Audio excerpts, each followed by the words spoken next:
หน้าบาดเดียววันนี้ฟังโตโกโดดาวใช้เกี่ยงพงอินเนรสังอันตังสิขึ้นสามไล่โลกจังคุ้ม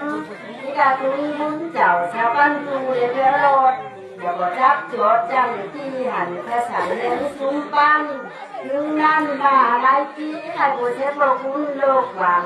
เดี๋ยวก็รบเกียงสางวุ่นใบเตะใคร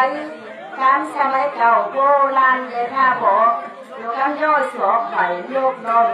โบซ้ำถึงโคสิงถึงบุญกับสิงใบกินไฟใหม่บาปเดี๋ยวกันอดจากสั่งวุ่นใบเตะใครการมาอาริยาดิใจเจ้ากินผู้ใดสั่งการปฏิกรรมอะไรยุนการเจ้ากำเศร้ามาโหดฟุ้งคุณที่จะสิ้นใจบุญเจ้ากันสางโลจาที่เสียงกาลา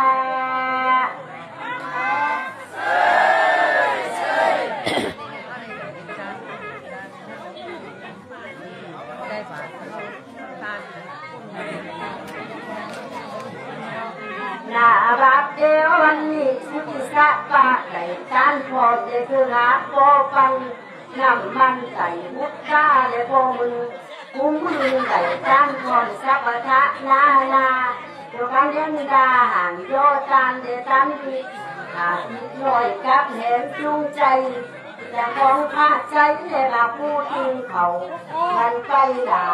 โบนั้นรุ่นคนที่โกหันเจ้าผู้เก่าเลยที่มาใจเลยพี่เยอะเลย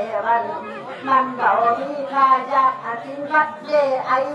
ให้เจ็บโหเมากันที่เสียงสามหนุ่มพี่น้องในบ้านดินดอกโคยำนันสักท่าการพินโหพินโตรู้ให้ทำในไรผูก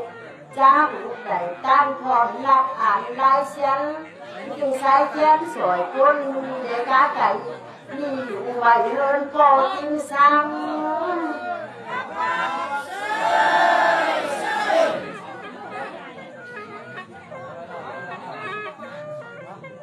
หน้าบาดเดียววันนี้จะมีโกนันรุ่นเด็กกันเลยนั่งบัง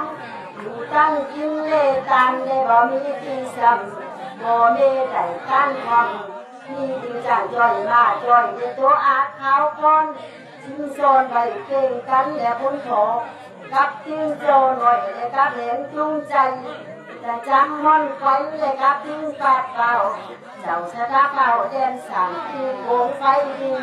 ให้กินอินตาผืนโกงมุงโกดับโกนั้นรุ่นจะมาเป็นจิ้งถึงได้นางคนแดงและพี่เอ๋ยวันจึงมาเป็นจิ้งโตปันทิ้งโตปันโตโตกันสั่งให้บุญในขับไก่จึงมาเป็นจิ้งโหดไทยนำท้องสระเด็ดบางไซที่ดังโบไข่ในน้องเด็กไปรอ